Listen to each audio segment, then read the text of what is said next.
Board परीक्षाओं को लेकर प्रधानमंत्री ने सजेशन दिए थे, उसके बाद सीबीएसई ने परीक्षाएं रद्द करने की बात करी है।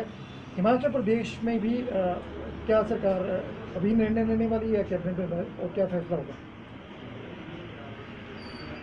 तो मैं जो सीबीएसई ने निर्णय लिया प्रधानमंत्री जी की बैठक के पश्चात, बोर्ड की जो परीक्षाएं जो जिस प्रकार से वहाँ पर उन्हें सीबीएसई की जो परीक्षाएं जो है उन्हें रद्द की। जहाँ तक हिमाचल प्रदेश बोर्ड की बात है, उसी तर्ज पर हम आगे सारी चीज़ों को देख रहे हैं, क्योंकि अभी तक बोर्ड के एग्ज़ाम कंडक्ट करने के लिए कोविड के कारण जो सिचुएशन हमारे सामने है वो स्थिति नहीं है। ऐसी सूरत में निर्णय तो अंतिम हम इस सिलसिले में 5 तारीख को कैबिनेट की बैठक में लेंगे, लेकिन फिर भी उसके बावजूद इस दिशा में हम आगे बढ़ रहे हैं। तो मुझे लगता है कि अब थोड़ा फीडबैक भी ले रहे हैं डिपार्टमेंट से भी, एजुकेशन डिपार्टमेंट से भी, और आज मैंने एजुकेशन सेक्रेटरी और उनके साथ दूसरे अधिकारियों के साथ बातचीत की है, और उसके बाद अगला निर्णय हम कैबिनेट की बैठक में करेंगे। सर 18+ जो वैक्सीनेशन होना है, क्योंकि वो पिछली वैक्सीन खत्म हो चुकी है और अगला अभी तक दौर का, तो क्या सर डिमांड प्रदेश की तरफ से जनरेट की गई है, कब तक वो वैक्सीन आ सकती है? देखिए, इस बात को लेकर मुझे लगता है कि हमने बार बार आपके सामने बड़ा स्पष्ट किया है कि जहां तक वैक्सीन जो फ्री वैक्सीन हमारी 45+ जो लग रही है, उसमें हम बहुत बेहतर ढंग से सारी चीज़ों को चला रहे हैं। कहीं भी किसी तरह से उसमें कठिनाई नहीं है। और जहां तक 18 से 44 साल की बात है, उसमें उपलब्धता के विषय को लेकर के हमने टेकअप किया है। हमने कंपनी से आग्रह किया है कि हमको ज़्यादा दिया जाए। पहले 1,07,000 वैक्सीन उपलब्ध कराई थी उनने, और उसके बाद हमने जब दोबारा टेकअप किया इस मामले को कि और ज़्यादा चाहिए, क्योंकि यूथ में रुझान भी है और यूथ बहुत उत्साहित भी है, और इस वैक्सीन के नंबर को बढ़ाया जाए, तो 1,77,000 वैक्सीन देने की उनने जो है वो उन्होंने कहा कि हम दे देंगे, उपलब्ध करा देंगे।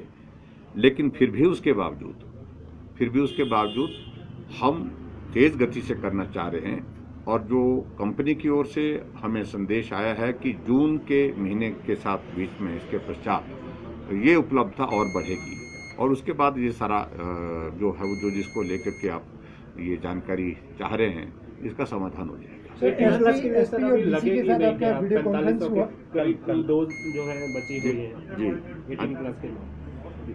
जो बची हुई वो तो लगेंगी, लेकिन मैं ये कह रहा हूँ कि जब हम जितनी ज़रूरत हम महसूस कर रहे हैं, उसको हमने कहा कि भी आप हम उसको उपलब्ध करवाइए, और जितना जल्दी उपलब्ध होंगी तो उतना जल्दी हम आगे बढ़ करके उसमें अभियान को पूरा करेंगे। लेकिन फिर भी मेरा आप सबसे यही कहने का है कि फिलहाल उन्होंने कहा कि जून के महीने के पश्चात जो है इसमें जो है हम बढ़ाएंगे इसको।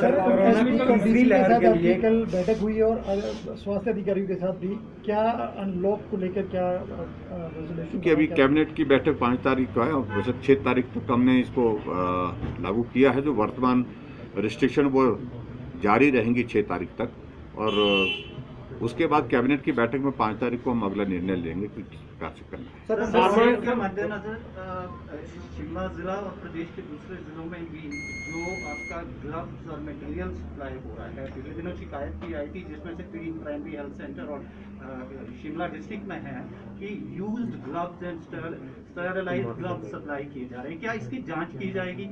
इसके साथ साथ जो सैनिटाइजर सप्लाई किया जा रहा है, that is not a sanitiser, वो कोई सुगंधित तुलसी का मिक्सचर सप्लाई किया जा रहा है, जिसको डॉक्टर्स ने नेग्लेक्ट कर दिया है। देखिए, ये जानकारी आपने जो दी है, इसके बारे में डिटेल इन्फॉर्मेशन के लिए हमने कहा है, और जैसे ही इसकी डिटेल्स मिलती हैं उसके बाद सुनिश्चित करेंगे। जो भी अगर गलत किया होगा उसमें इस तरह से उसमें कार्रवाई करेंगे। सर, इसी के साथ जुड़ता हुआ सवाल, सर सेब बहुल इलाका रामपुर बुशहरों, रोडू या फिर निर्मल डाली और किन्नौर के इलाके में सर नकली दवाइयां बेची जा रही हैं सरेआम।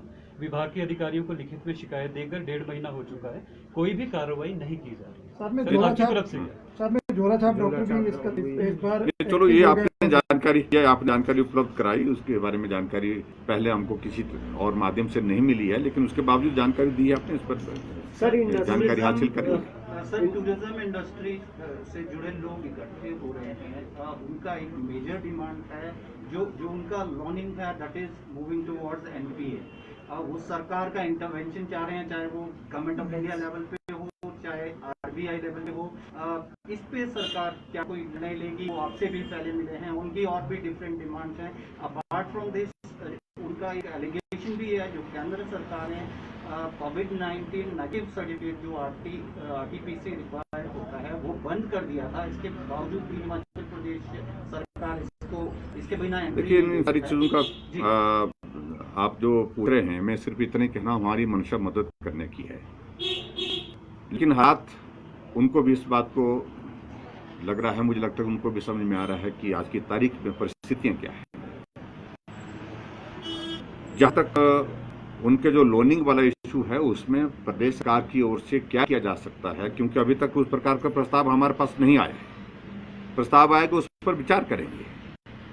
और जहां तक दूसरी बात कह रहे हैं, देखिए कोविड की पीक चल रही है और कोविड की पीक के दौरान इस तरह के प्रश्न भी मुझे लगता है कि तर्कसंगत नहीं है और इस तरह की एक्सपेक्टेशन भी उन लोगों की तर्कसंगत नहीं है। उनको भी इस बात को समझना चाहिए यहाँ जीवन का प्रश्न पैदा हुआ है और ऐसी सूरत में सिर्फ मुझे यही कहना है कि हमारी शीर्ष प्राथमिकता है कि टूरिज्म इंडस्ट्री जो है जैसे नॉर्मल हमारी सिचुएशन आ जाती है तेजी से जो है उसको पटरी पर लाना, उसको जो मदद जिस रूप में हम कर सकते हैं उस तरह से हम काम करें और उसके बाद जो टूरिज्म में काम करने वाले जो लोग हैं, नौजवान हैं, उनको रोजगार मिल सके और इंडस्ट्री अपने पांव पर खड़ा हो सके, ये हम कोशिश करेंगे। लेकिन जहां तक बात है इस हालात में मुझे लगता है कि ऐसी बातों का कोई अर्थ नहीं है जहां जिस प्रकार से वो उनकी एक्सपेक्टेशन है, उनकी अपनी भावनाएं, वो अपनी बात कहें, लेकिन नाराजगी जाहिर करना सरकार से ही करना, क्या सरकार ही सारी बातों के लिए जिम्मेवारी उचित नहीं है। कोरोना के ताज़ा हालात क्या है?